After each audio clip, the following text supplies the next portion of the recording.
Rishi Sunak will be hoping it's third time lucky for his cabinet reset as his new appointments convene at Downing Street for the first time this morning. And Rishi pulled no punches with his reshuffle, sacking rebellious Home Secretary Suella Braverman and bringing in former Prime Minister David Cameron as new Foreign Secretary. But questions are being asked as to whether Mr Cameron should have been appointed in the first place, considering A1 he's no longer a sitting MP. He was instead made a life peer within 5 minutes, meaning he can sit in Parliament's House of Lords as Lord Cameron. Joining us now to make sense of, frankly, one of the most unbelievable days in political history is the legend that is Benedict Spence.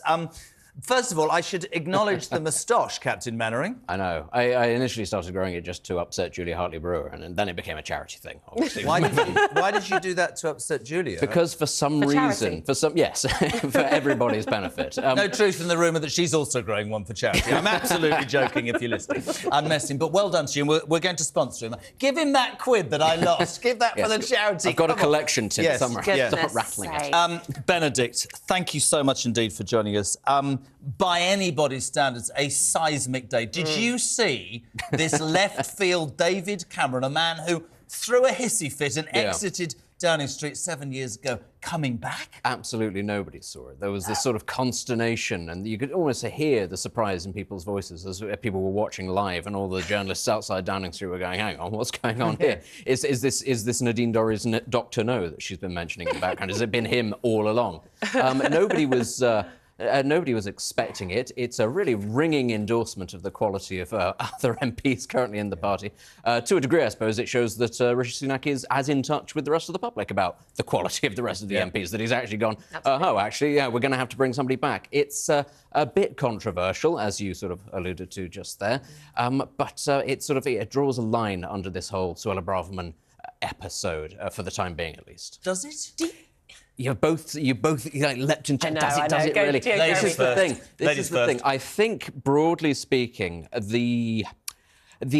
suppose the gravitas of Suella Braverman, I think, has been slightly overstated because she's been the only person saying the things that she's been saying. But that's not to say that there aren't other Tory MPs who believe it. But broadly speaking, I think if you were a backbench Tory MP on the right and you would say, right, who would make a good leader? I don't actually think a lot of people would look at Suella Braverman and think, actually, yes, there's a leader there. Somebody who says the right things, fine. But actually, let's look at her record while she was Home Secretary. It's not brilliant. She talks a good game, but have things massively improved? No. And she waits until it's politically opportune to then start complaining about how things aren't good. And I think that that's what will have irked a lot of people. This looks like somebody who is trying to boost their own leadership credentials rather than somebody who's actually interested in dealing with the issues that she's raising. I think if you were to sort of try and bring in somebody who was a little bit more effective, it must be said James Cleverly has a pretty good record, and he's not sort of a shy retiring sort when it comes to things like the boats or Brexit or anything like that. Beforehand, Priti Patel, I think, is widely regarded as being a lot better in terms of being effective and a lot better in terms of policy.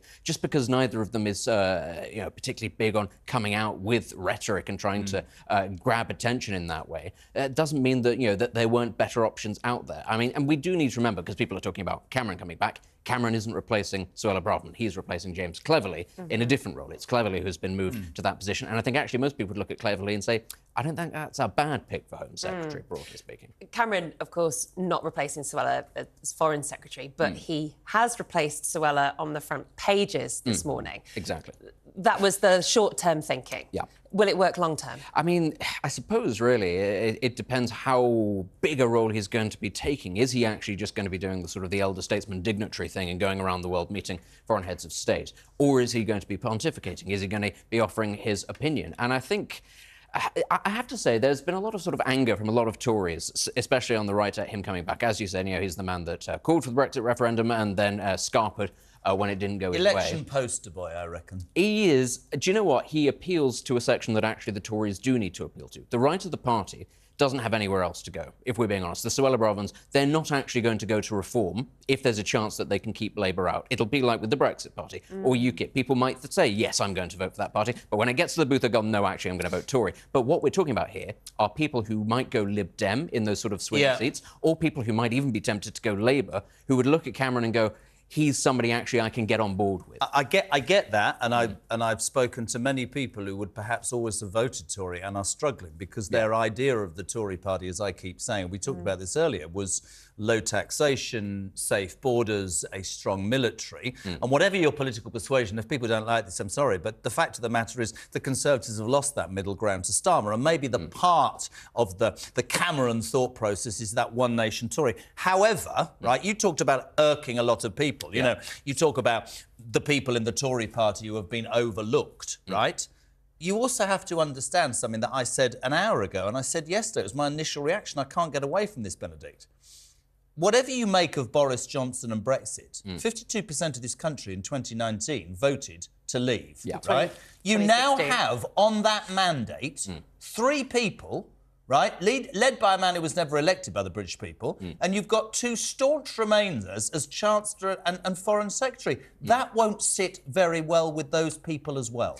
Are there many Brexiteers left, though? I mean, Sunak is ostensibly a Brexiteer. I think, what we have to remember is that Brexit, whether or not you like the version of Brexit that has happened, it has happened, and it would be electoral suicide to go back on it. What I think is very much that this is an olive branch to those people who voted Remain or maybe voted Brexit but wanted a soft Brexit, who feel slightly betrayed by what happened. This is because, of course, the Tory party is a coalition. It's not just one side. And that was always the mistake with Brexit, was thinking that just one side could win out. And so this, I think, is about trying to get those other people back in. And I think it would be foolish for Brexiteers to sort of, throw their toys out of the pram and leave, because, you're not going to get a better deal with Labour. Reform are not going to get in.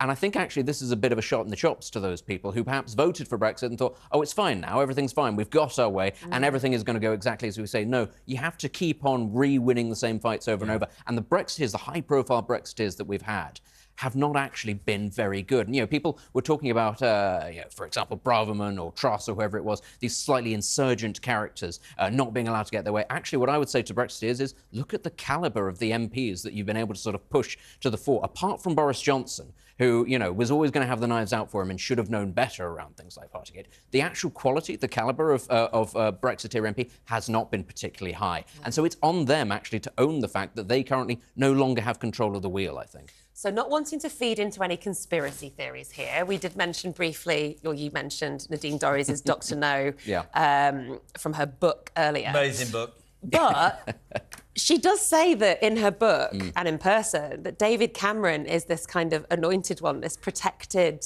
former PM. Does this not feed into Nadine's narrative? Slightly. I'm sure Nadine is going to be absolutely delighted to see how easy it is for some people to get a peerage. They just have to walk up to the front door of number 10.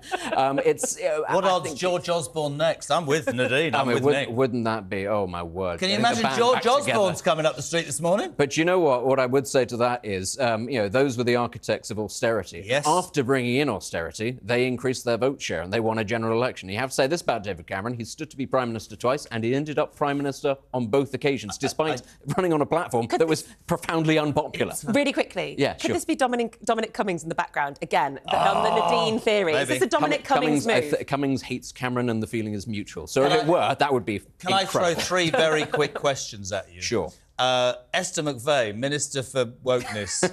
Yeah, that was interesting. I don't know exactly what that means. Does she mean that she's going around all of the other ministers, sort of checking their copies? No, don't say that. That's a little bit too woke. I'm not exactly sure what it means, but, she's got a job. Good for her. Biggest shock yesterday, Grant Shapps didn't get another cabinet job. What a shame. Because he had 54. What a run. But what I would say to Sunak and what I would say to Cameron is, when Theresa May and Lord Michael Heseltine welcome you back, you really are in trouble, aren't you? I would say so. Although, their sort of ability to predict the future hasn't been the best. So, them coming out and saying the right of the party has been tamed, I wouldn't want to tempt fate in that way. I mean, thank you, Michael Heseltine. We need more drama, but he's done it, so we wait and see.